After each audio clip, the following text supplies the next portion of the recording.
हाँ, अब जहाँ तक ये चर्चा हुई है, आपको ये कानून लगी है या सिद्धांतिक लगी है? जी, सिद्धांतिक है।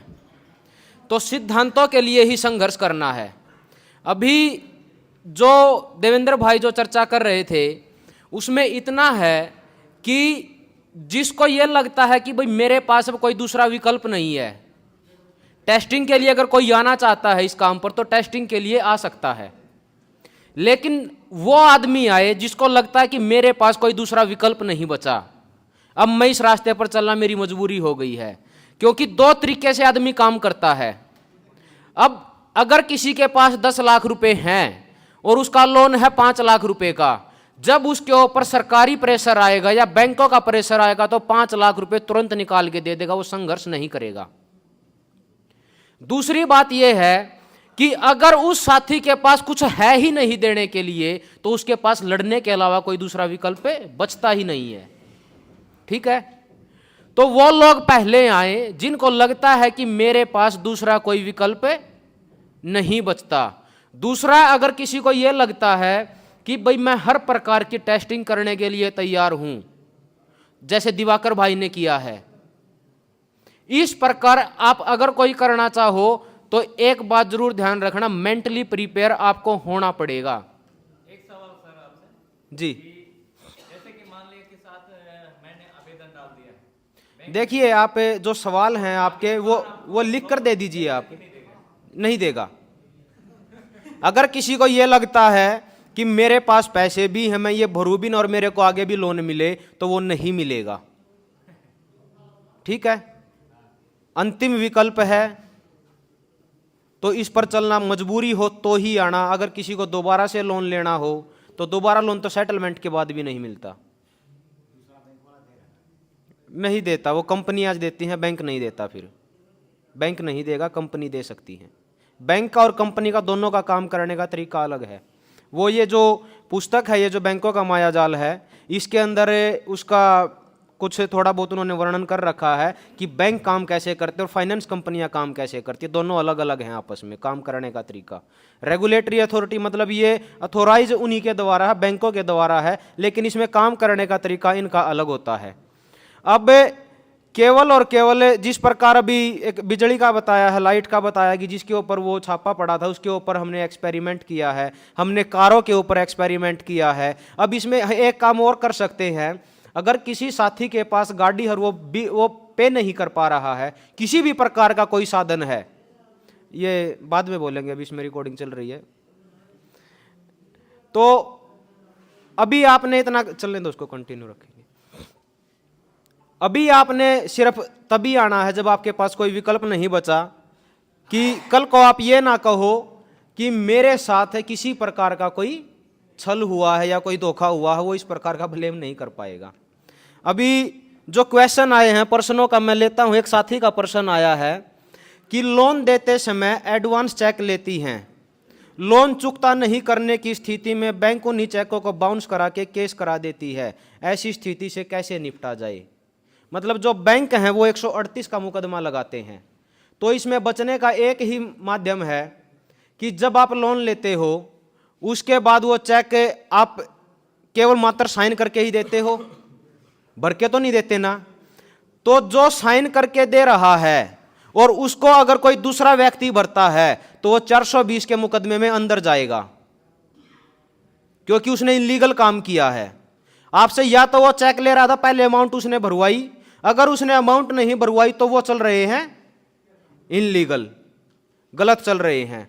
तो इसमें आप दूसरे प्रकार का एक और काम कर सकते हो कि उस चेक का आप गुम होने की दरखास्त दीजिए कि कोई चेक थे मेरे, ये चेक बुक थी, या जो चेक नंबर आपने अगर जो उसमें मेंटेन कर रखे हैं कि ये चेक नंबर थे, मैंने इन चेकों पर ऐसे ऐसे साइन कर रखा था और वो चेक गुम हो गए हैं। अगर भविष्य में कोई इन चेकों को लगाता है, क्योंकि गलत तो वो भी करेंगे ना, अगर वो सही है तो हम भी सही रहेंगे, और जब वो गलत करेंगे तो हम भी गलत। हम तो गलत के साथ अगर जो गलत बोलते हैं तो वो सही ही होता है।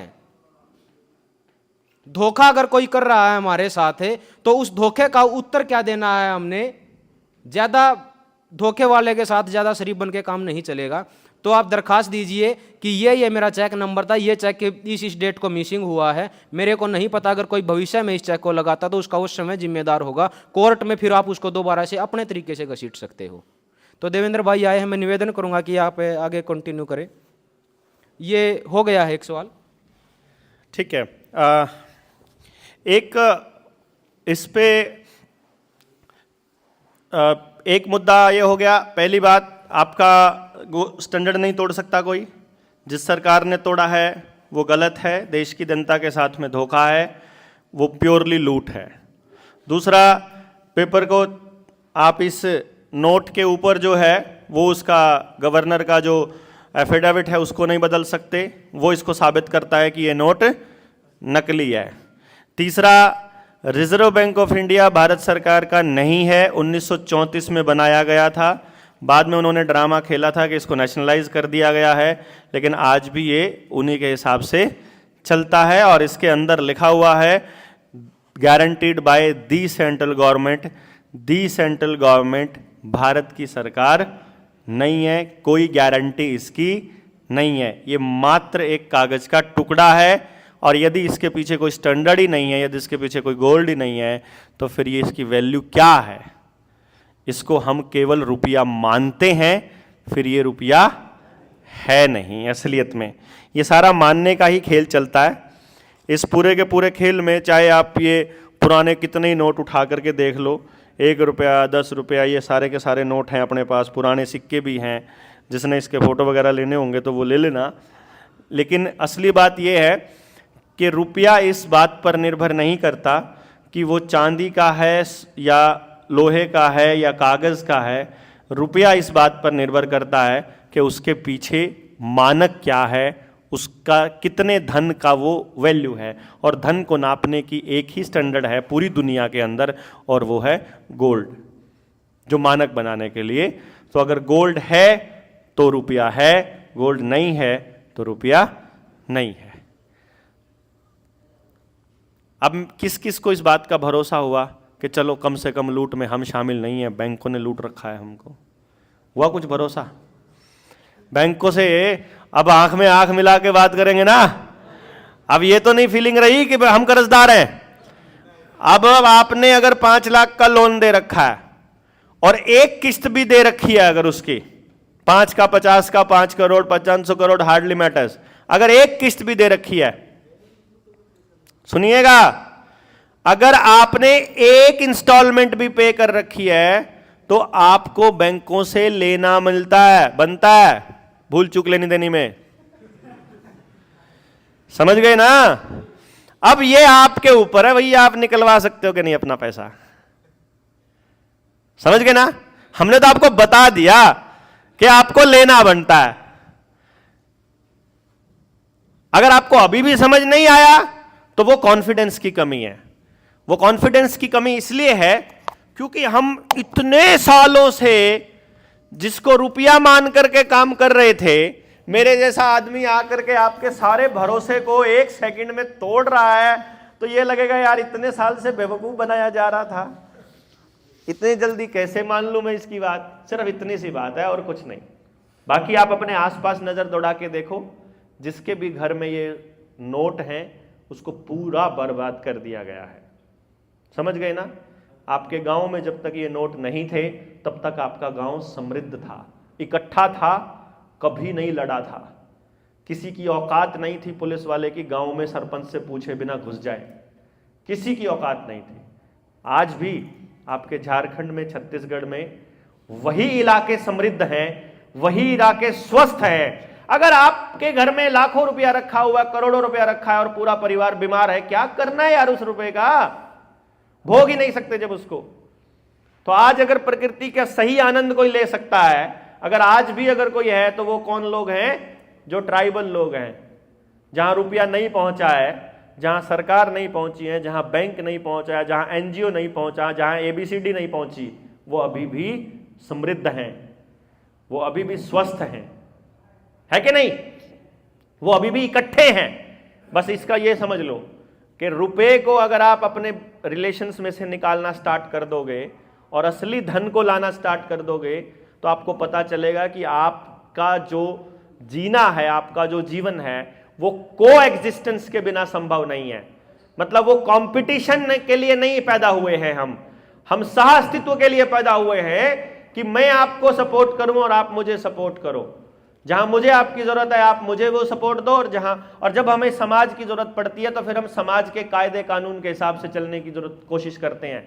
इन्होंने हमको तोड़ने के लिए ही तमाम योजनाएं लाई है, चाहे कोई भी स्कॉलरशिप है, चाहे कोई भी आपका बीमा है, चाहे कोई आपको मतलब स्टाइफंड दे रहे हैं, आपको सब्सिडी पर सामान दे रहे हैं, फ्री में आपको राशन दे रहे हैं, आपको मनरेगा टाइप की चीज दे रहे हैं। जो भी चीज आपको सरकार दे रही है वो केवल और केवल इसलिए दे रही है कि आप समाज से टूट सको, ताकि आपको लगे कि आपकी डिपेंडेंसी सरकार के ऊपर ज्यादा है, समाज के ऊपर नहीं है, और समाज में तो कोई किसी का नहीं है। ये फीलिंग आपके अंदर आए, ये फीलिंग आपके अंदर आएगी तो ही आप समाज से टूटोगे, तो ही आप अकेले पड़ोगे, तो ही आपको लूटना संभव है, तो ही आपका सब कुछ छीनना संभव है।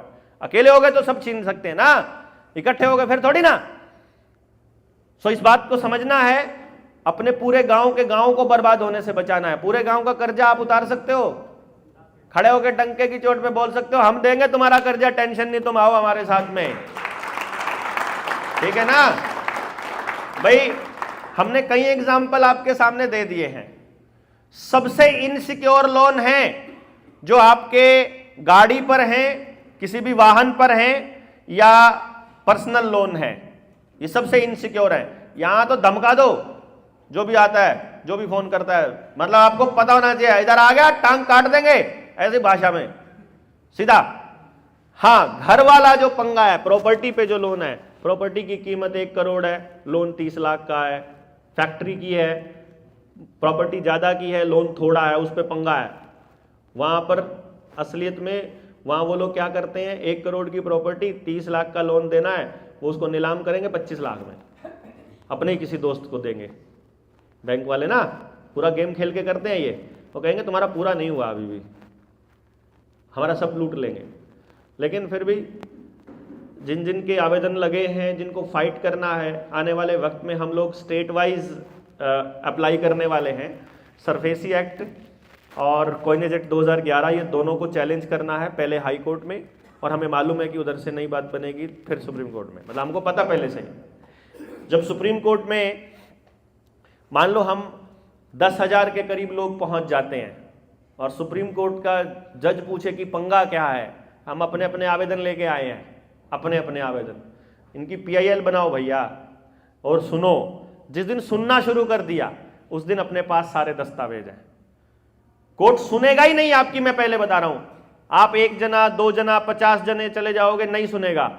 कोर्ट ने तो, हाई कोर्ट उसने, सुप्रीम कोर्ट ने तो बोल ही दिया आप थोड़े दिन पहले कि हाई कोर्ट में सीधा नहीं आना। हाई कोर्ट को डायरेक्टिव दे दिया कि हाई कोर्ट पैसे का कोई मसला लेगी ही नहीं, पहले DRT भेजो। DRT क्या है? जैसे कंपनी लॉ ट्रिब्यूनल है, वैसे ही जैसे नेशनल ग्रीन ट्रिब्यूनल है, वैसे ही DRT डेप्ट रिकवरी ट्रिब्यूनल है। ये ट्रिब्यूनल क्या है असलियत में? जब उनको संविधान से बाईपास करना है और समाज के हितों को खाना है, समाज के लोगों को तोड़ना और उनको बर्बाद करना है, तो ट्रिब्यूनल के थ्रू आएंगे। NGT बताएगा आपको कि आपकी डीजल की गाड़ी प्रदूषण ज्यादा फैला रही है, वो ये नहीं बता पाएगा कि सीट भी प्रदूषण कैसे फैलाती है, बाकी बॉडी कैसे फैलाती है। प्रदूषण तो खाली इंजन फैलाता है, तो पूरी गाड़ी को क्रश क्यों कर रहे हो तुम लोग? खाली इंजन के अंदर बदलाव क्यों नहीं कर देते हो? वो नहीं बताएगा, वो नहीं समझे ना। उनको जब अपना ऑर्डर चालू करना है, उनको जब अपनी चीजें लागू करनी है, तो उसके लिए आपको वो ट्रिब्यूनल के जरिए आएंगे आपको दबाने के लिए। तो DRT आपके लिए बैठा ही नहीं है। DRT बना है नियमों के लिए, वो कानून से नहीं चलते। वो 2 चीजें हैं, कानून, हम चलेंगे लॉ ऑफ द लैंड से, ठीक है ना, लॉ ऑफ द लैंड से चलेंगे ना भैया। आपको एक और कानून की बात बता देता हूं।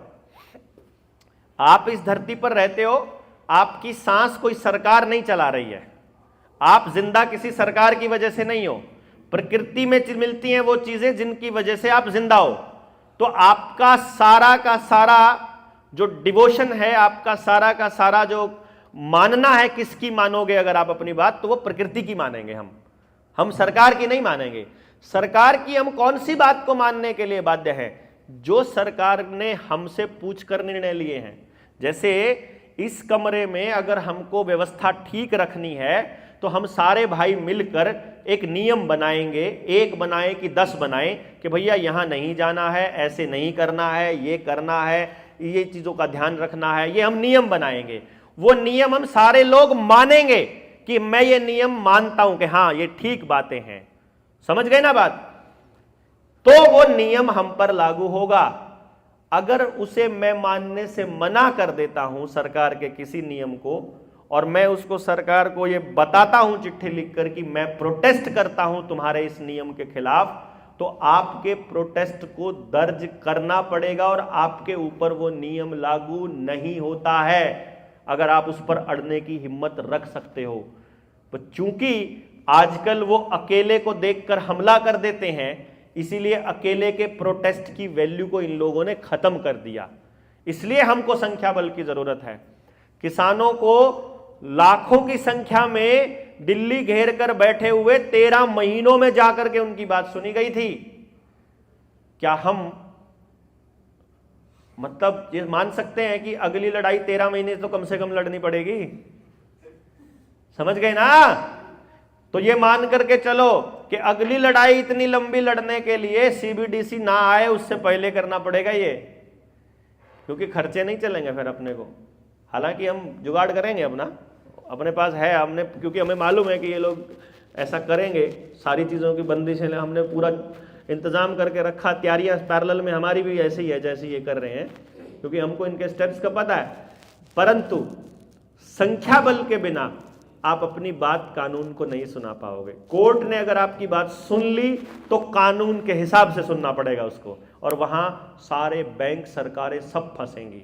जिसने 2011 के कॉइनेज एक्ट पे साइन कर रखा है, पार्लियामेंट का हर मेंबर जेल जाएगा, हर मेंबर जिसने भी साइन कर रखा है। पर आपके पास संख्या बल तो हो, सही हो आप, इसकी गारंटी है, इसका पता है हमको भी पता लग गया, अब आपको भी पता चल गया। आप सही हो, बैंक गलत है, लेकिन साबित कैसे करोगे? यहां बैठ के मैंने तो कर दिया साबित।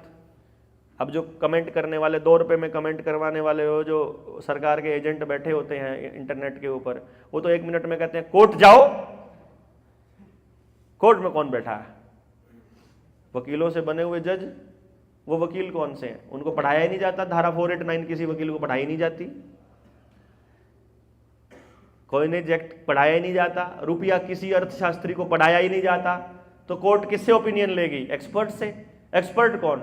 जो कॉलेज में प्रोफेसर होगा। प्रोफेसरों को क्या पढ़ाया जाता है कि डिमांड एंड सप्लाई से होती है महंगाई, तो है वहां ऐसा कोई सीन नहीं है। अर्थशास्त्र, ये तो पैसे, करेंसी तो करनी पड़ती है, लानी पड़ती है। युद्ध हो गया तो आपको लिक्विड इंजेक्शन देना पड़ता है, करेंसी को देना पड़ता है, लेकिन उसके बराबर का सोना बाद में स्टोर करना पड़ता है। ये नहीं बताते। मान लो इमरजेंसी में हमें जरूरत पड़, जैसे कोरोना में हमको जरूरत पड़ गई पैसे की, तो लिक्विड इंजेक्शन बोलेंगे उसको कि करेंसी में लिक्विडिटी बढ़ाने के लिए हमको करेंसी, कई बार हमको फिएट करेंसी बनानी पड़ती है वो उस टाइम की जरूरत के हिसाब से, लेकिन बाद में उसके बराबर की वैल्यू रखनी पड़ती है कि मालिक आकर के अपना पैसा मांग तो सकता ही है ना, लेकिन उनको पता है सरकार को कि कोई नहीं मांगेगा अपने 500 रुपए के बराबर का सोना। तो इनको ये नहीं पता है कि जनता सरकार मोर्चा मांगेगा, है? भाई हमारे लिए एक बात बताओ, 2000 रुपए बेकार करने बहुत मुश्किल है क्या?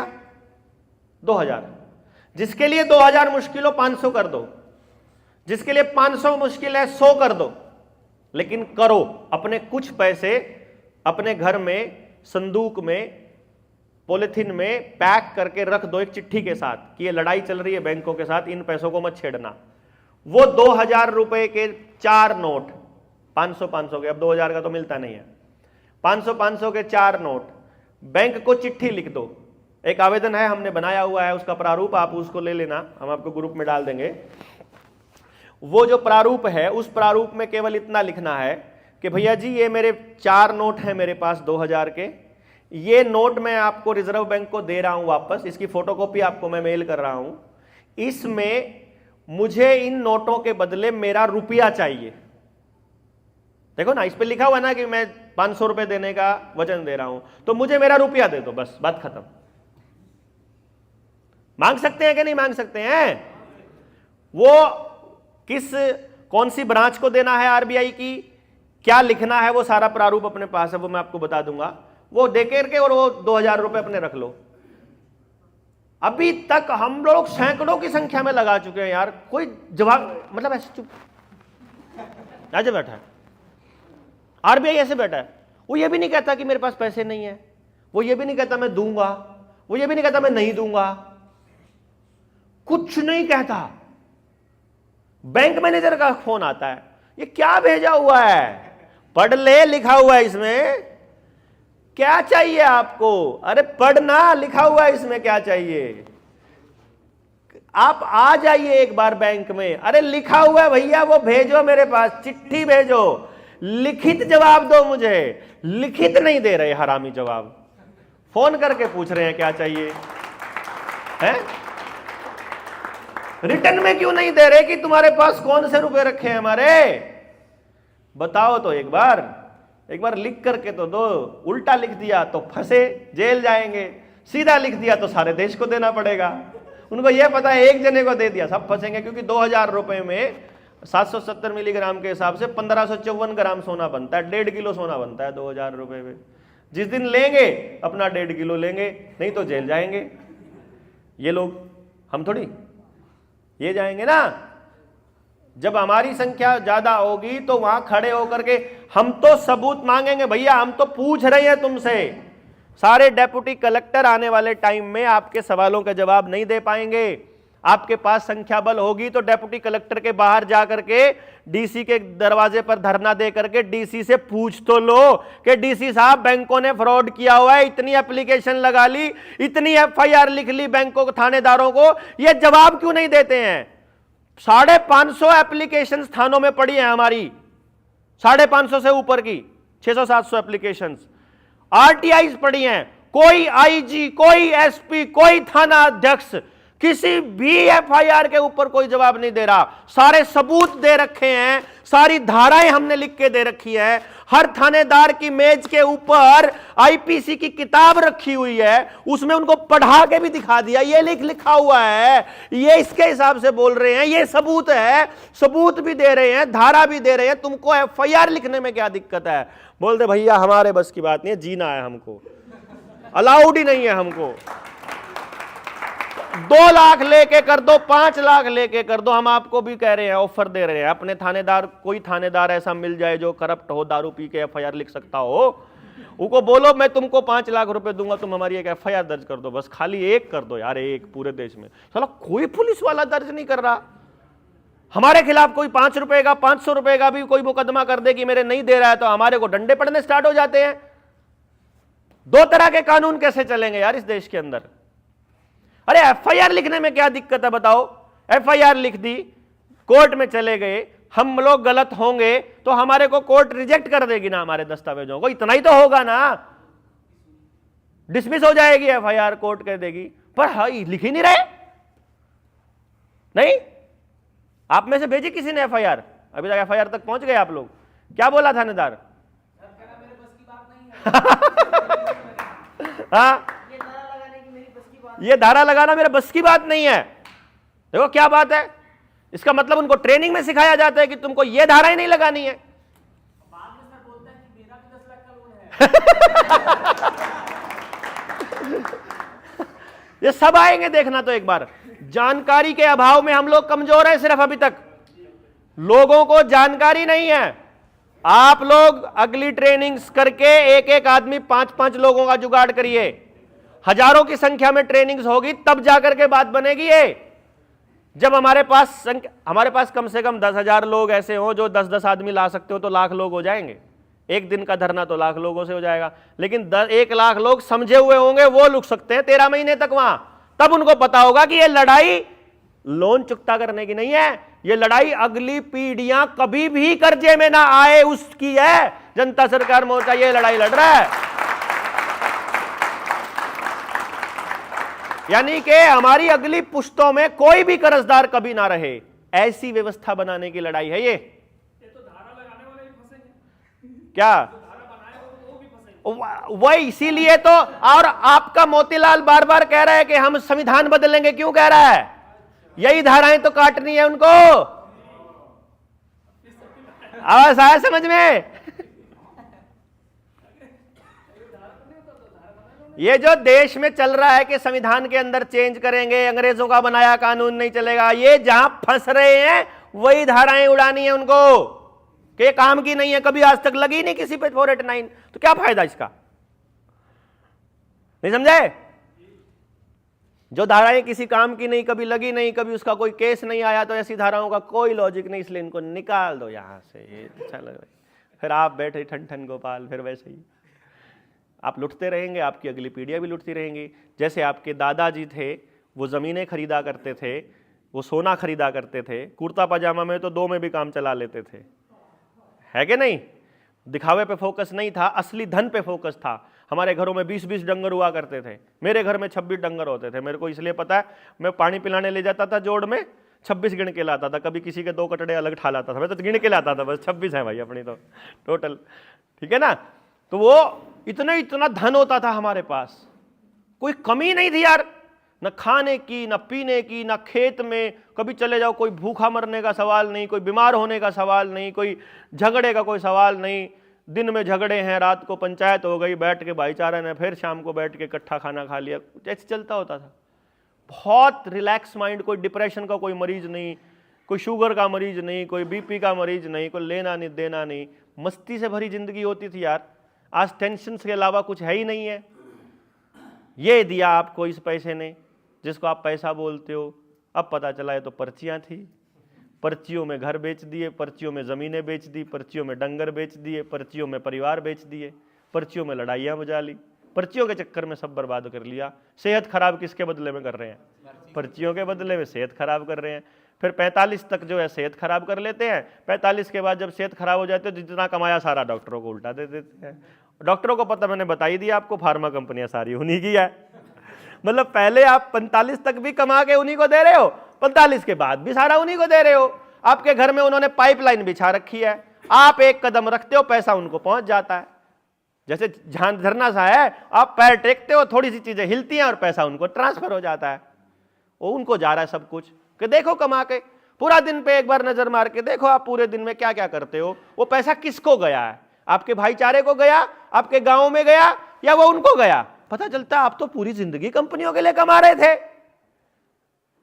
गाड़ी की कंपनी, बाइक की कंपनी, पेट्रोल की कंपनी, डीजल की कंपनी, गैस की कंपनी, कपड़े की कंपनी, चश्मे की कंपनी, जूते की कंपनी, खाने की कंपनी, बिस्किट की कंपनी, ब्रेड की कंपनी, तेल की कंपनी, रिफाइंड की कंपनी, बर्तनों की कंपनी, कुकर की कंपनी, कुछ बचा कंपनी?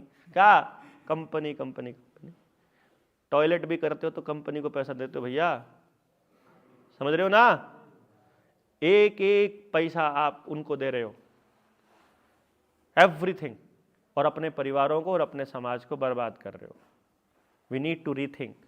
जब कभी कहीं रिश्तेदारी में जाना होता है और साथ वाले को, गाड़ी में बैठे हुए या बाइक पर बैठे हुए साथ वाले को एहसास होता है कि भाई गलत रास्ते आ गए, अच्छा गलत रास्ते आ गए, क्या करें? पूछ लेते हैं किसी से। आजकल तो आप मोबाइल वालों से पूछ लेते हो ना, वो बहन जी बता देती है कि इधर जाओ, है ना?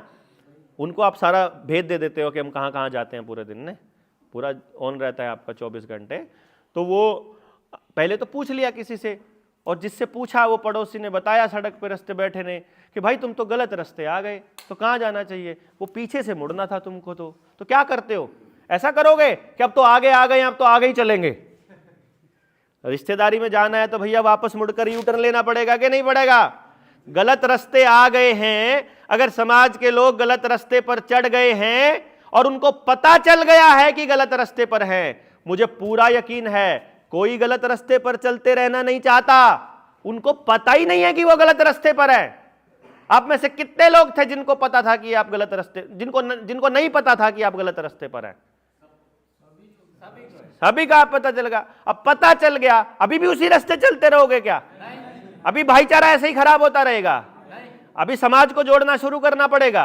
पर्ची को पीछे भागना, पर्ची को पीछे छोड़ो भाई, असली धन की तरफ फोकस करो, सेहत की तरफ फोकस करो, जिसने दोनों बूटी लगवा रखी डिटॉक्स करवा लो, नहीं तो कभी भी टपकना पड़ सकता है, कभी भी बुलावा आ जाएगा, टक, हार्ट अटैक, ब्रेन हैमरेज, लकवा, नपुंसकता, बांझपन, सिर उड़ना, मेमोरी खराब होना, आंखों की रोशनी, खुजली, दांत गिरना, सब हो रहा है ना, घुटनों में दर्द, कमर में दर्द, blood cancer, uterus cancer, periods में दिक्कत, कंसीव होने में दिक्कत, सब हो रहा है ना, ये सब हो रहा है, या सब बोला करते थे हम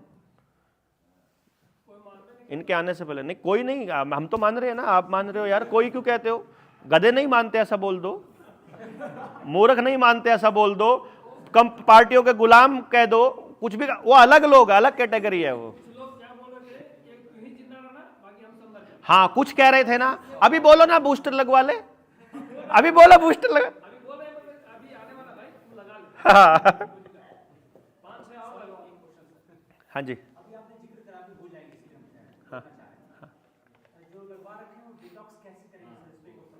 डिटॉक्स कैसे करें उसके लिए एक नंबर नोट कर लो, हैं रिवाइंड करके इस वीडियो में भी देख सकते हो, बाद में नोट भी कर लो, 85,578 57,235, इसको बोल के 2 किट मंगवा लेना, एक व्यक्ति, घर में 3 लोगों ने लगवाया हो तो 6 किट मंगवा लेना, 2 महीना जरूर खाओ, 2-2 किट खाओ।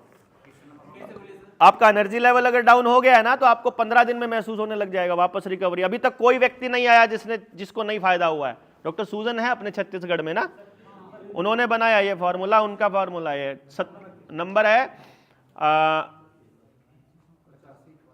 85,578 57,235 8557857235। शुभम मान 2 किट मंगवा लेना आप ना, प्रति व्यक्ति, जिसको भी एक जने को लगे। उसमें आपके पास 2 ऑप्शंस हैं, अगर किसी भाई को, कोई ज़्यादा पढ़ा लिखा भाई है, कोई ज़्यादा समझदार है और उसको लगता है कि ये तो मतलब क्या पता फायदा होगा कि नहीं होगा, जिसको डाउट है वो 3 टेस्ट करवा ले पहले, डी डाइमर, हिमेटोलॉजी और लीवर फंक्शन। इनसे पता चल जाएगा कि आपके ब्लड में चेंजेस आने शुरू हुए कि नहीं हुए, आपको साइड इफेक्ट होना स्टार्ट हुआ कि नहीं हुआ। या पहली बात तो शरीर ही बता रहा है, अगर शरीर टूटा हुआ सा फील हो रहा है, सर में दर्द कॉन्टिन्यूसली रहता है या कुछ और रहता है, हाथ सुन्न हो जाते हैं या कुछ और हो जाता है, तो आपको इसका मतलब साइड इफेक्ट चालू हो चुके हैं। लेकिन अगर मान लीजिए ऐसा भी हो सकता है, चांसेस ये भी हैं कि भाई आपको पता करना है एक्चुअली कितने तक पहुंच चुका है, तो आप वो टेस्ट करवा के आप इसको शुभम को भेज देना। अगर आप डॉक्टर सूजन को डायरेक्ट भेजोगे तो डॉक्टर सूजन अपनी कंसल्टेशन फीस लेंगी 500 रुपया, 1000 रुपया कुछ, तो लेकिन अगर आप शुभम को भेज दोगे तो ये उनसे पूछ के बता देगा, फिर आपका नहीं लगेगा कुछ, ठीक है ना। हाँ तो इसी तरह से अगर वैसे तो अब तो ये भी आधा डॉक्टर बन गया, उसको पता चलने लग गया कि कितना डी डाइमर है तो क्या होता है इसका, क्योंकि हज़ारों लोगों का एक्सपीरियंस है आ चुका हमारे को, हमें पता लगा, बहुत से लोग मेरे पास बहुत वीडियोस भी बना के भेजी लोगों ने कि हमें बहुत फ़ायदा हुआ। लेकिन देखो असलियत में फ़ायदा हुआ कि नहीं हुआ ये तो पता तब चलेगा या जबकि बॉडी में चेंजेस शुरू हो चुके। मान लो आपको थकावट रहती है, आपने लिया और लेने के बाद आपका ऊर्जा का लेवल वापस वही आ गया, तो इसका मतलब है कि फ़ायदा हुआ है ना। हाँ, जिसका डी डाइमर बढ़ा हुआ है उसको अभी नहीं पता है कि वो टपकने वाला है, वो टप से जाएगा बस, मतलब वो डी डाइमर बढ़ा होगा तो वो दिख जाएगा कि आपका ब्लड में क्लॉटिंग आ चुकी है। वो क्लॉटिंग जिस दिन आपके हार्ट में, ब्रेन में, जहां भी आई वही हिस्सा रुक जाएगा काम करना, तो उसको डी डाइमर से पता चलेगा कि आपके ब्लड में क्लॉटिंग है। उसके बाद फिर उसका आप उसको लोगे तो डी डाइमर नॉर्मल हो जाएगा। तीन टेस्ट हैं डी डाइमर, एक तो ये तो ब्लड में क्लॉटिंग के लिए है, और दूसरा है हिमेटोलॉजी जिसमें ब्लड के टेस्ट होते हैं काफी सारे, HAEMO HEMOTOLOGY ये, और तीसरा टेस्ट है लीवर फंक्शन टेस्ट, LFT बोल देते हैं इसको ना। वो लैब वाले को अलग किसी भी लैब से करवाना, उसी लैब से दोबारा करवाना अगर करवाना चाहते हो ना, पहले लैब से करवा लो, फिर 2 महीना खाओ और फिर दोबारा करवा के देखो तो आपको चेंजेस पता चल जाएंगे। डी डाइमर स्पेशली जिसका बढ़ा हुआ है, डी डाइमर तो करवा ही सकते हो। जिसको भी मतलब ये समझिए वैक्सीन लगने के बाद जिसको बुखार आया है, सिर दर्द हुआ है, चक्कर हुआ है, या कोई भी साइड इफेक्ट सा दिखने लगा है थोड़ा सा, मतलब एक हफ्ते के अंदर अंदर, उसको समझो असली माल लगा है। समझ गए ना? उसका तो पक्का इलाज भरेंगे, उसका पक्का इलाज होना है। पक्का इलाज समझ रहे हो ना? 2025-26 तक या तो वो परमानेंट बीमार हो लेगा, परमानेंट बीमार मतलब या तो कैंसर जैसा कोई बीमारी, या ऐसी बीमारी जिसका डॉक्टरों के पास कोई टेस्ट में नहीं आएगा। आप देखो ना, लगवाए हुए लोग जब डॉक्टर के पास जा रहे हैं, उनके दर्द का कोई टेस्ट में नहीं आ रहा है ना? टेस्ट में कोई कितनी टेस्ट करवा लिया, इतने सारे, कुछ पता ही नहीं चल रहा है, तो या तो बीमार या फिर ऊपर जा लेगा। जिसको कुछ भी नहीं हुआ था ना, पता भी नहीं चला था, उसको फिर भी नमक का पानी लगने के चांसेस हैं। हाँ, 70% लोगों को नमक का पानी ही लगा है। कोई भी मास जब भी एक्सपेरिमेंट होता है, उसमें 70% लोगों को खाली प्लेसिबो दिया जाता है, 30% को ही असली ड्रग दी जाती है। 30% में कौन आता है ये आप जानो भैया, हमको नहीं पता। हाँ, जिसको लगने के बाद रिएक्शन थोड़ा सा हुआ था, 1 दिन में, 2 दिन में, हफ्ते भर में, वो असली लगा उसको, ये पक्का है, ये कन्फर्म है। क्योंकि ये एक्चुअली एक्सपेरिमेंटल जीन थेरेपी थी, ये कोई इलाज नहीं था किसी बीमारी का। आपका डीएनए बदला जा रहा है, आपके खेतों के बीज का भी डीएनए बदला जा रहा है, उनको जेनेटिकली मॉडिफाई किया जा रहा है, आपके डंगरों को भी जेनेटिकली मॉडिफाई किया जा रहा है, और आपको भी किया जा रहा है जेनेटिकली। तो आपका ये जीन्स बदले जा रहे हैं बेसिकली। ये उसी का एक्सपेरिमेंट था। और उसके इसकी आपको मेरे चैनल पे जाओगे निडर इंडिया पे, उस पर आपको वीडियो मिलेगी जिसमें मैंने कई साल पहले भी एक्सप्लेन किया था कि ये जो इंजेक्शन बनाया था बिल गेट्स ने, इसमें बिल गेट्स की टेक्नोलॉजी इस्तेमाल हो रखी है, और जो ये बिल गेट्स के नाम पर ही पेटेंट है। और ये पेटेंट मालूम है आपको कब मिला था उसको? 2017 में।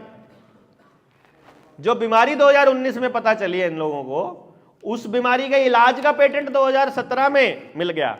अप्लाई 2014 में किया हुआ उसने। वो पेटेंट नंबर भी मैंने उसमें मेंशन किया हुआ अपने वीडियो के अंदर ना, सारा कुछ मेंशन किया हुआ है कि भैया ये है। जिस किट से आरटीपीसीआर से हमको टेस्ट का पता चलता था, वो टेस्ट की किट 2017 में चाइना से टनों के हिसाब से मंगवाई थी इंडिया ने। वर्ल्ड बैंक की वेबसाइट के ऊपर उसका बिल भी मौजूद था, और पूरे दस्तावेज हैं, सबूत हैं इसके कि पूरा कितना बड़ा गेम था। उसके लिए मैं आपको उसकी जानकारी दे दूंगा। एक किताब है, किताब का नाम है इल्यूमिनाती। आप उस इल्यूमिनाती को पढ़ोगे, उसके पहले पेज पर ही एक बारकोड है।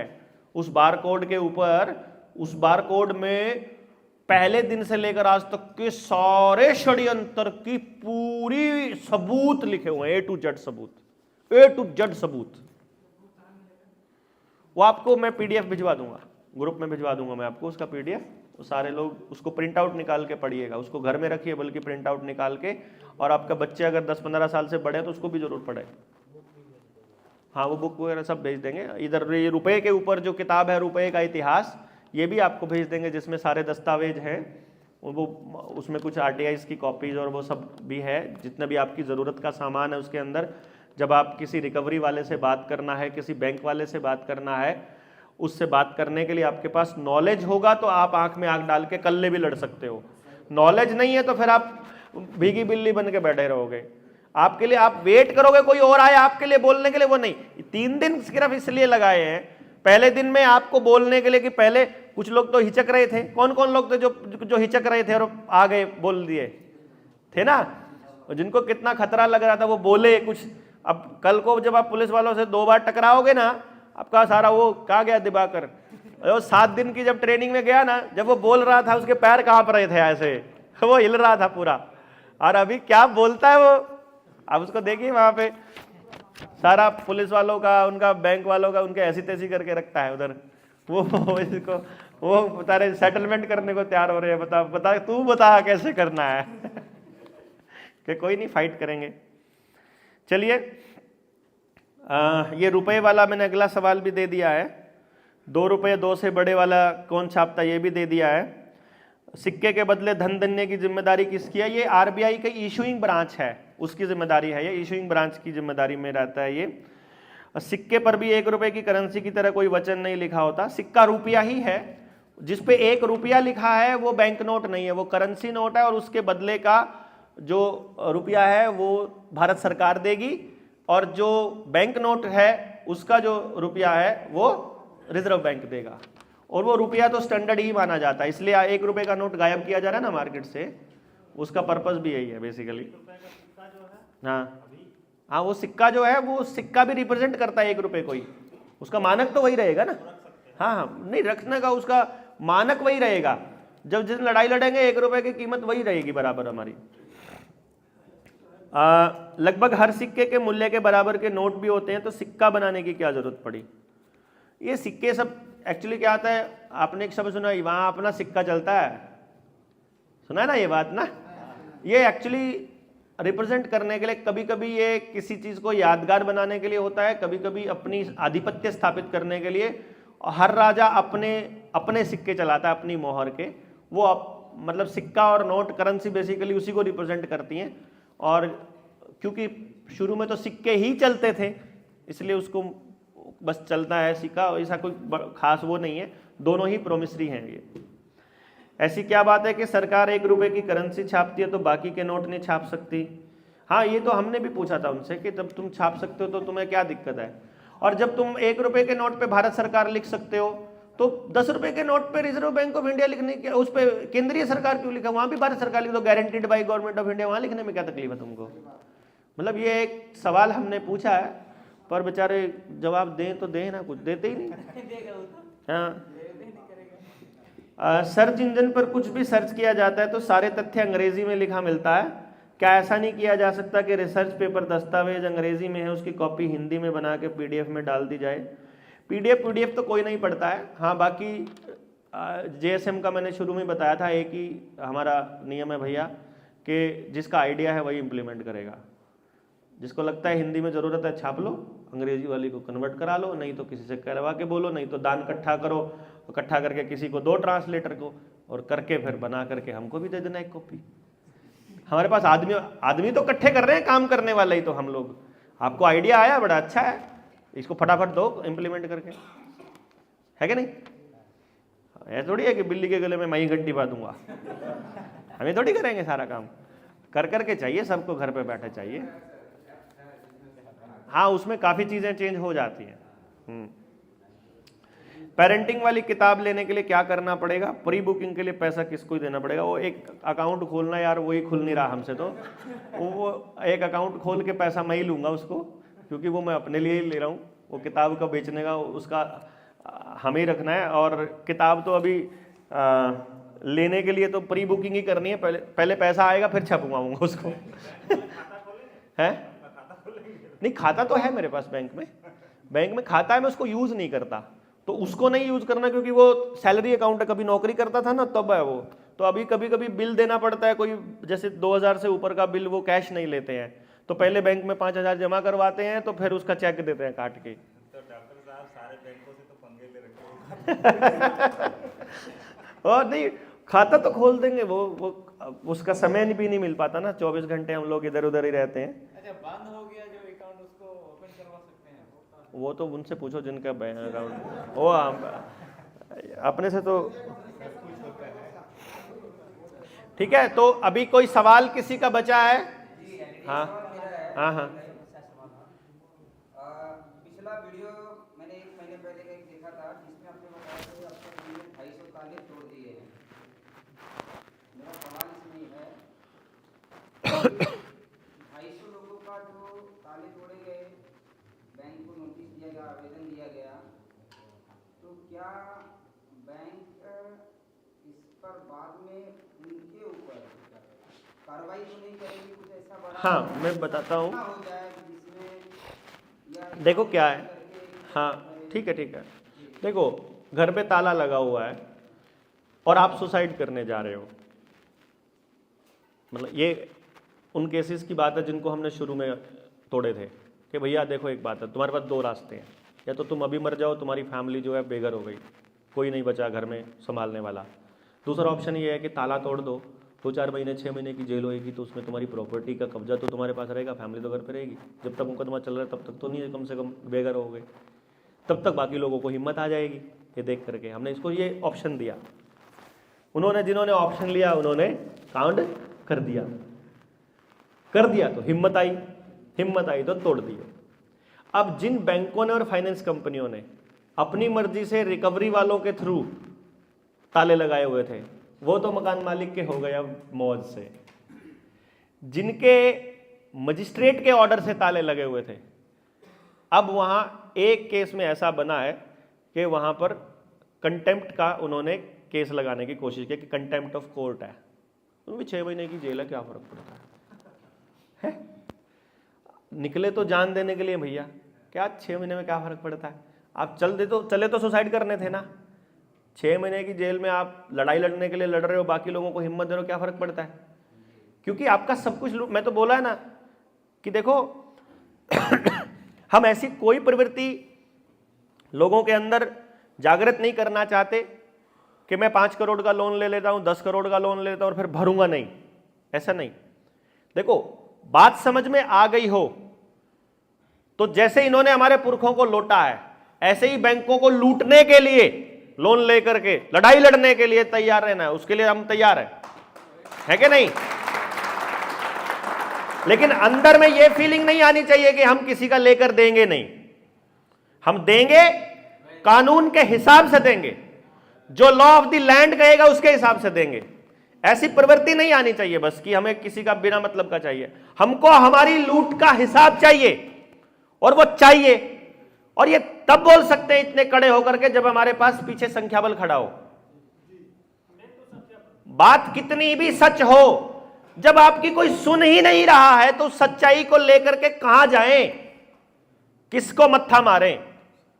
इसके लिए मतलब हमने तो जैसे उस टाइम पे मास्क वाले मसले पर भी मैं आपको बता रहा हूं, कहां जाए यार, किसको डीसी मानने को तैयार नहीं कह रहा, हम तो नौकरी करते हैं, एमएलए बोल रहा है मेरे हाथ में नहीं है, चीफ मिनिस्टर बोल रहा है हमारे हाथ में नहीं है, मुख्यमंत्री बोल रहा है WHO का गुलाम बन के बैठा, वो कोई मानने को तैयार ही नहीं है। जुडिशरी में जजों ने अपनी कोर्ट के बाहर लगा दिया कि बिना वैक्सीन के सर्टिफिकेट के आप अंदर नहीं घुस सकते। मौलिक अधिकारों का हनन जब जज खुद कर रहे थे, जब हमारे को आर्टिकल 21 में हमारे को मतलब हमारा आर्टिकल 21 भी अगर सुरक्षित नहीं था, अगर हम देश में मूवमेंट करने के लिए भी सुरक्षित नहीं थे, तो उस टाइम पर दुनिया के अंदर क्या देश के अंदर एक भी अधिकारी, संगठन, नेता, पार्टी नहीं बोल रही थी?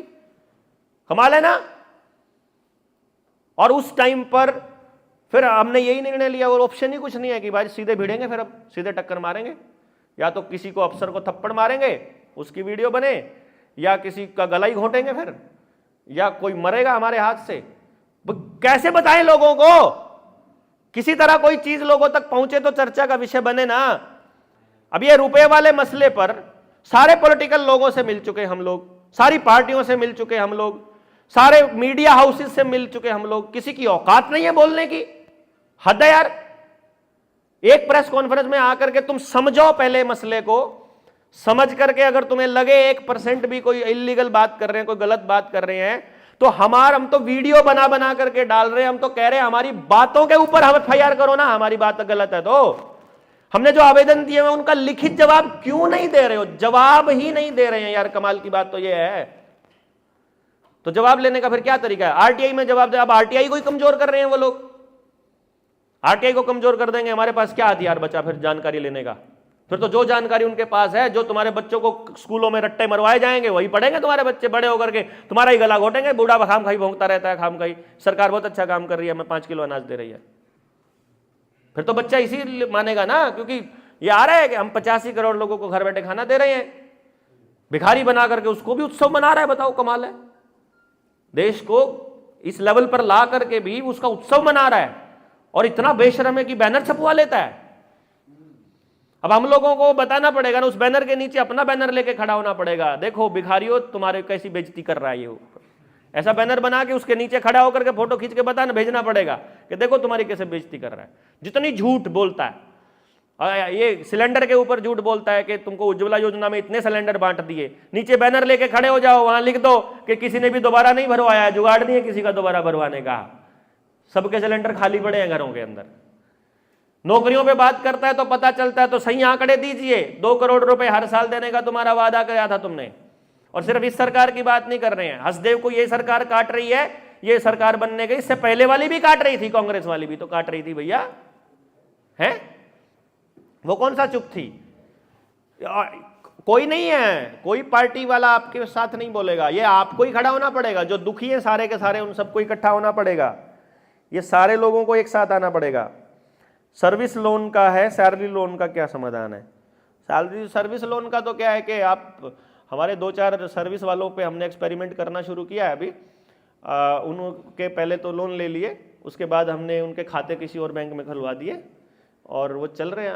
अभी आवेदन लगाए हैं, अभी बैंक वाले कांपने लगे हैं, अभी पता नहीं क्या होगा, देखेंगे। भैया तुम आपने टेस्ट करना है, आप करके देख लो। भाई देखो, जायज़ बात सवाल पूछ रहे हैं, हमने तो इतना चिट्ठी लिखी है उनको, बैंकों को चिट्ठी लिखी है कि देखो मैंने पहली किस्त दे रहा हूँ, मैं इसलिए दे रहा हूँ क्योंकि मैं लॉ अबाइडिंग सिटीजन हूँ, मैं तुम्हारा पैसा रखना नहीं चाहता हूँ, लेकिन मैं तुमसे कुछ सवाल पूछ रहा हूँ कि तुमने हमारे साथ कुछ गड़बड़ तो नहीं की है, पहले हमारे को लिखित में जवाब दे दो कि ये चीज़ तुमने ऐसे ऐसे करके वो पूरा आवेदन लगाया। उसका जवाब नहीं दे रहे हैं, वो ऐसे ही हर बार ऐसे ही करते हैं, गोलमोल जवाब देते हैं। 2000 का नोट जिसके पास है तो क्या करना है, अभी आरबीआई जाओ, 31 तारीख तक तो अभी 2000 का नोट बदला जा रहा है। आप अभी बदला नहीं जा रहा है, अभी जमा हो रहा है। आप मतलब इधर जो है आरबीआई की ब्रांचेस होती हैं अलग अलग, हर शहर के अंदर डिस्ट्रिक्ट हेडक्वार्टर पे होती है, कई बार 3 डिस्ट्रिक्टों में एक होती है। वहाँ जाइए, अपना नोट वहाँ जमा कराइए, आपके खाते में जमा हो जाएगा वो। तो अभी जमा हो रहा है, 31 तक तो हो रहा है जिसके पास भी है। हमें हाँ, ये साथी का सजेशन है कि यहाँ से जाकर अपने नस्लों को सहेज कर रखना होगा। बिल्कुल एकदम सही है। हमने नस्ल बचाओ रैली जो की थी करनाल में, उसका मकसद यही था कि हमें ये लड़ाई ही बीज बचाने की है असल में, जो हम कर रहे हैं ना, हमारा बीज सुरक्षित हो जाए और फिर सुरक्षित रहे, ऐसी व्यवस्था बनाने की, व्यवस्था परिवर्तन की लड़ाई इसलिए हम लोग इसको बोलते हैं। और व्यवस्था परिवर्तन की लड़ाई के लिए एक ही चीज़ है जो सबसे पहले आवश्यक है हमारे लिए, वो है लोगों का समझना। अभी तक जिन लोगों ने आंदोलन किए हैं, वो आंदोलन का आइडिया दिमाग में आया और आंदोलन चालू कर दिया। लोग जुड़े कि नहीं जुड़े, वो इमोशनल था तो जुड़ गए, नहीं था तो नहीं। समझ करके लड़ाई को लड़ना, ये हमने तय किया। इसलिए हमने ये तय किया है कि पहले 3 साल केवल जागरण को देंगे हम। 2 साल हमारे जागरण के 24 तारीख को हो गए हैं। ये जिस दिन शुरुआत थी, आपको बता दें, जिस दिन आपकी ट्रेनिंग स्टार्ट थी 24 तारीख को, 24 जनवरी 2022 को ही जनता सरकार मोर्चा का गठन हुआ था। तो पूरे 2 साल हमारे अब हो चुके हैं अपने, ठीक है। तो 22 जनवरी 2025 में हमारे पूरे 3 साल हो जाएंगे जागरण के, जिसमें हमने दिन रात एक करके लगाया हुआ है। 3 साल पूरे होते ही जितने लोग हमारे साथ खड़े हो जाएंगे, उसके बाद आंदोलन का अगला स्टेप उठाएंगे हम। उससे पहले आंदोलन का अगला स्टेप नहीं उठाएंगे भैया।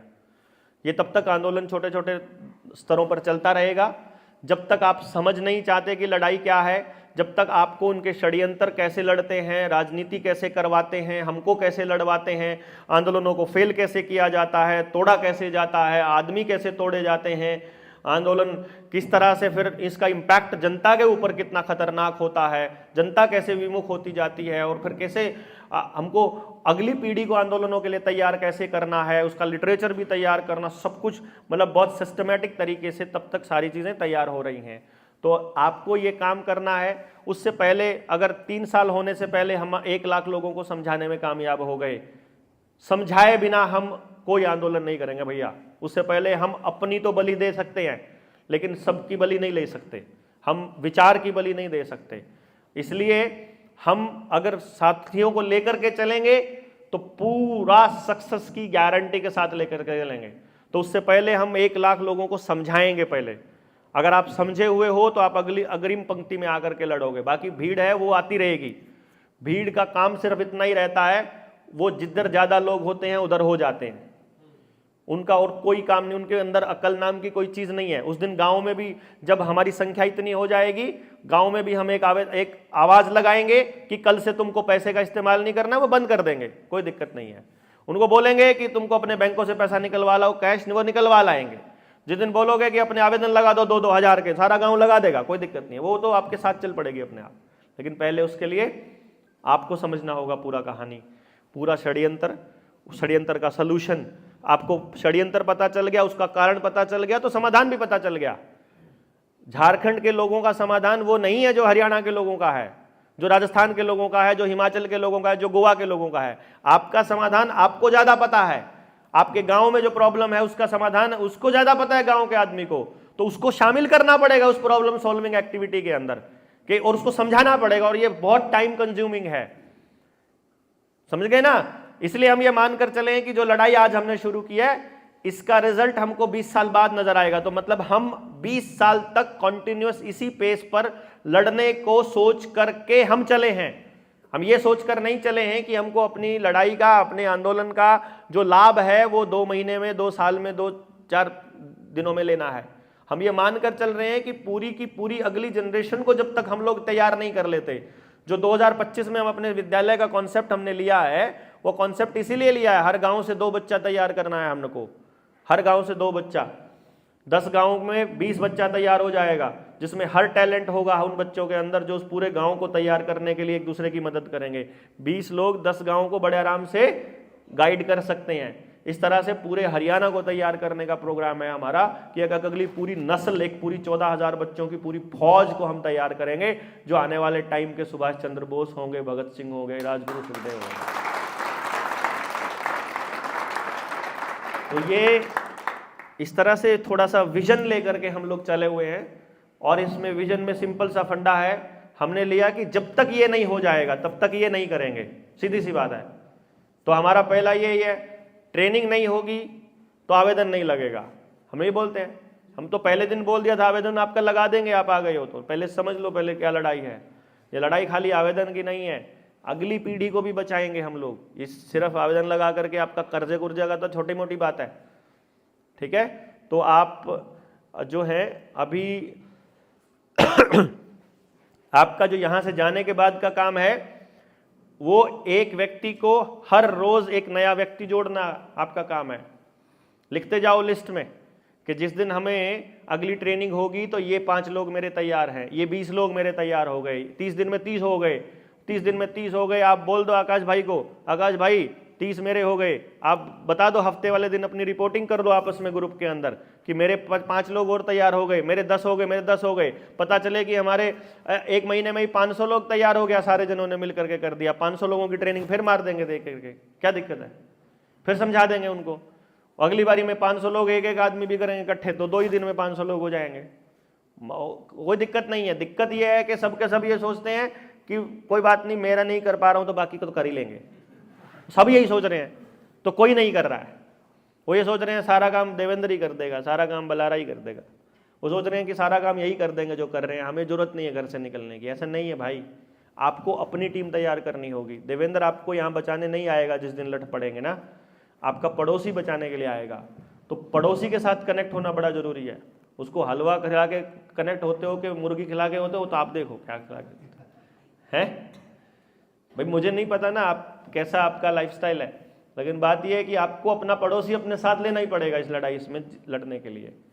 ये वाला पड़ोसी नहीं हो रहा है, उससे अगले वाले को देख लो। वो नहीं हो रहा है, उससे अगले वाले को देख लो। है इस गली में नहीं हो रहा, पिछले वाली गली में चेक कर लो। कोई तो होगा इतनी अकल वाला जिसको बात समझ में आया। ऐसा नहीं हो सकता कि सारे मूर्ख भरे पड़े हैं। कुछ हैं जिनको समझ में आ रहा है और जिनको समझ में आता है। हाँ, बहुत से लोग ऐसे भी हैं जो पुराने क्रांतिकारी हैं। अब जैसे दांगी साहब आज़ादी बचाओ आंदोलन से लेकर अब तक लड़ रहे हैं, मान लो इन्हीं के साथ के बहुत से लोग निराश होकर के घर में बैठ चुके हैं। जब हम जैसे लोग उनके पास जाते हैं तो बोलते हैं कुछ नहीं हो सकता। क्यों जी दांगी साहब हैं? वो बोलते हैं कुछ नहीं हो सकता, हमने देख लिया कोशिश करके, सब बेवकूफ़ है, सब ऐसा करते हैं, सब वो करते हैं। वो निराश हो जाता आदमी कोशिश करके ना। उनको लगता है कि मेरी बात तो सच की है, मैं लड़ूंगा और मैं इतने लोगों को समझाऊंगा तो लोग समझ जाएंगे। नहीं आता समझ में भैया।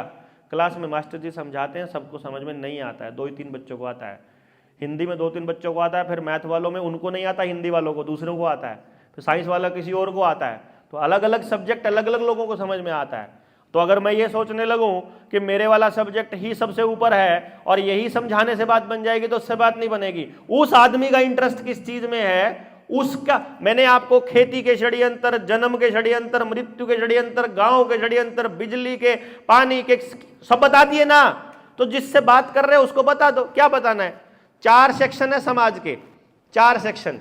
एक सेक्शन है खेती करने वाला, दूसरा है नौकरी करने वाला, तीसरा है दुकानदार मिस्त्री अपने हाथ का काम करने वाला, और चौथा है जो मजदूर आदमी है या कोटे से राशन लेने वाला। यही है ना। किसान की बर्बादी आपको बता दी ना, किसान से बात करो तो उसकी भाषा में बात करो। दुकानदार की बर्बादी, ऑनलाइन ट्रेडिंग चल रही है, सबको पता है दुकानदार कितना बर्बाद होने वाला है। दुकानदार को इतना ही बताना है भैया तुम्हें इकट्ठा होना पड़ेगा। इन्होंने क्या किया, group housing societies, market committee, जितनी मार्केट की एसोसिएशन, उन सब के प्रधान बना दिए। कौन? जो उस पार्टी से संबंधित लोग हैं। और पार्टी से संबंधित लोग फिर पार्टी के खिलाफ बोलते नहीं है। जहां जिसकी सरकार है उसी का आदमी को वो प्रधान बना देंगे। प्रधान बना देंगे तो वो लड़ता नहीं है, वो बोलता नहीं है। तो आपको अपने बोलने वाले लोग अपने बीच में से खड़े करने पड़ेंगे। प्रधान का वेट मत करो, सरपंच का वेट मत करो, किसी पार्टी का किसी संगठन के नेता का वेट मत करो। कौन क्यों वेट करना कि देवेंद्र बोलेगा इस मुद्दे पर? बोलो ना आप लोग। फेसबुक नहीं है आपके पास, किताब नहीं है, लिखने को नहीं है, पर्चा नहीं छाप सकते, चिट्ठी नहीं लिख सकते, क्या नहीं कर सकते आप लोग? चिट्ठी लिख कर भेजिए, अपना विरोध तो दर्ज कीजिए ना, कम से कम अपना तो विरोध दर्ज कर ही सकते हो ना। कोई चीज गलत हो रही है, कलेक्टर को चिट्ठी लिखने में क्या जाता है अपने विरोध के लिए? कुछ नहीं जाता है भाई। अपने विरोध को स्टार्ट करोगे तो बाकी सारी चीजें भी समझ में आएंगी।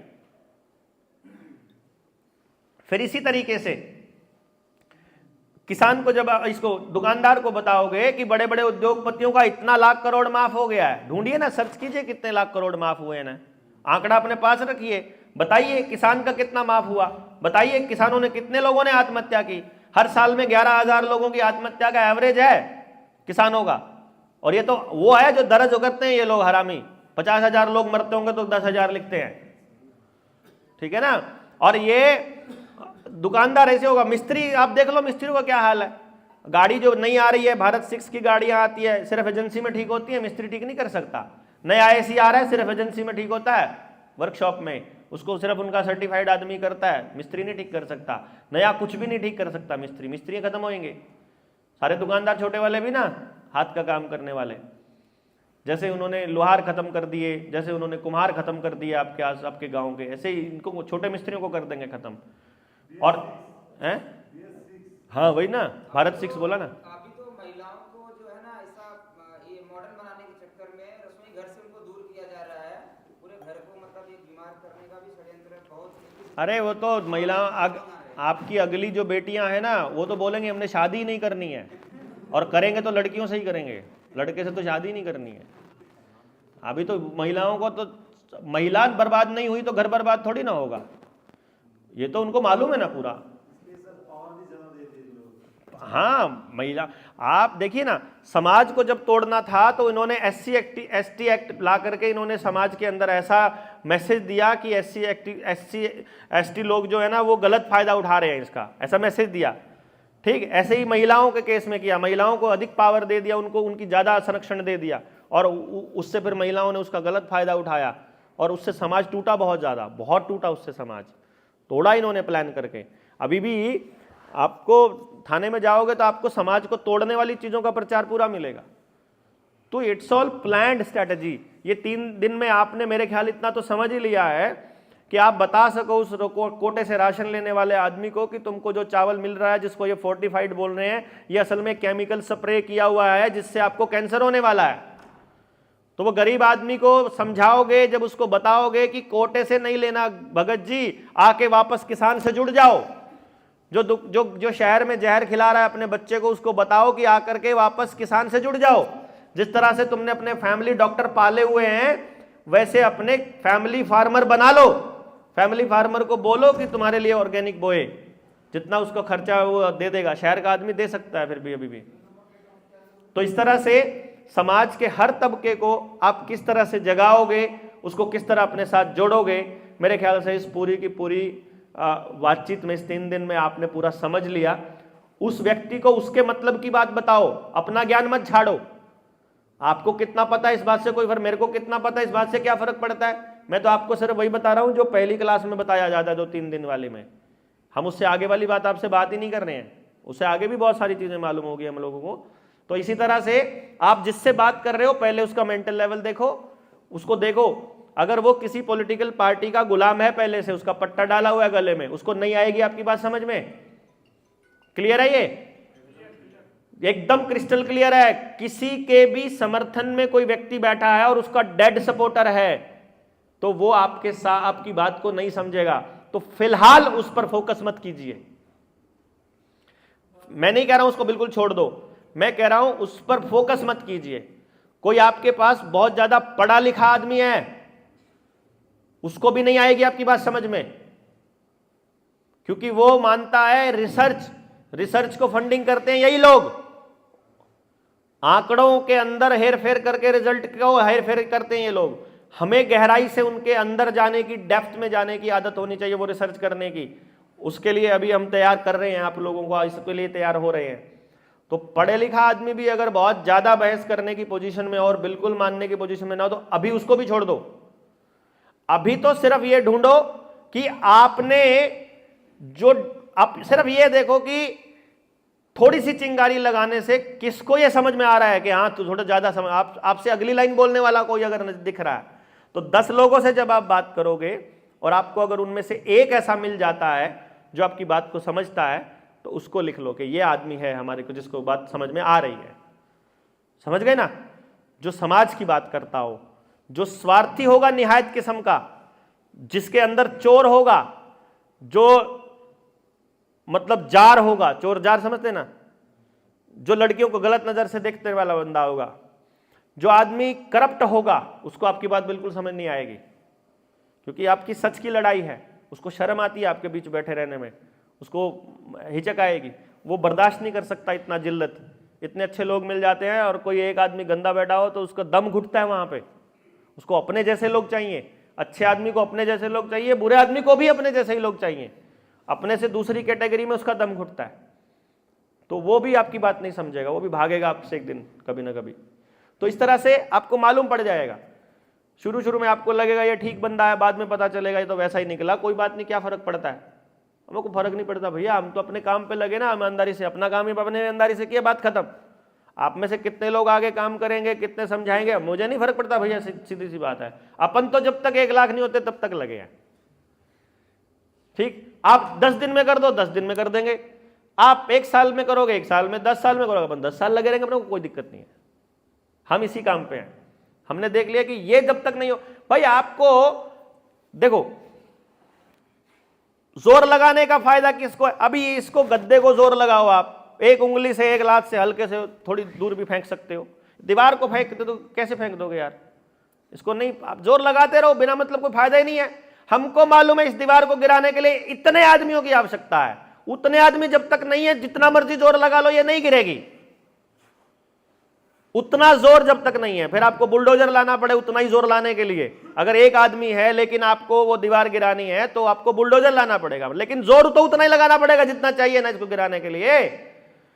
तो ये व्यवस्था को जब ध्वस्त करने के लिए और नई व्यवस्था बनाने के लिए जितने समझे हुए लोगों की जरूरत है, उतने ही लोगों की जरूरत है। भाई नहीं बनने वाली इससे पहले बात नहीं बनने वाली है। इससे पहले आत्महत्या जैसा हो जाएगा कोई भी आंदोलन खड़ा करना, मतलब बेइज्जती कराने वाली बात हो जाएगी। और हासिल भी कुछ ना हो, कुछ हासिल होता हो तो भी बात बनेगा, हासिल भी नहीं होना। ठीक है ना? तो लगा दो जितना जोर लगा सकते हो साथियों, जितना हो सकता है, जितने लोगों को जोड़ सकते हो जोड़ो, अपनी ताकत को बढ़ाओ। हमारे 7 आदमियों को जोड़ने की जरूरत नहीं है। आपके संगठन का जो नाम है उसी संगठन को बढ़ाओ आप अपना आगे, समझे ना? उसके मतलब की बात बताओ, उसका काम करो और अपने संगठन से जोड़ो, अपनी ताकत को बढ़ाओ। हमारी ताकत भी बढ़ाने की जरूरत नहीं है। ऐसा भी कोई नहीं है कि आपको हमारी ताकत बढ़ानी है। हम आए, हमारा काम था आपको समझाना, बताना, लोन वाले मुद्दे पर, दूसरे मुद्दे पर है, जहां आपको हमारी जरूरत पड़ेगी हम लोग खड़े हैं। और आप अपनी ताकत को बढ़ाते जाइए, आप यहाँ के लिए अपनी ताकत बढ़ाइए। जहाँ जिस टाइप की जरूरत पड़ती रहेगी हम लोग हासिल होते रहेंगे। और अभी हम सबसे पहले भोजन करेंगे। आप कर सकते हो इनको बंद। अभी सबसे पहले आप भोजन करेंगे और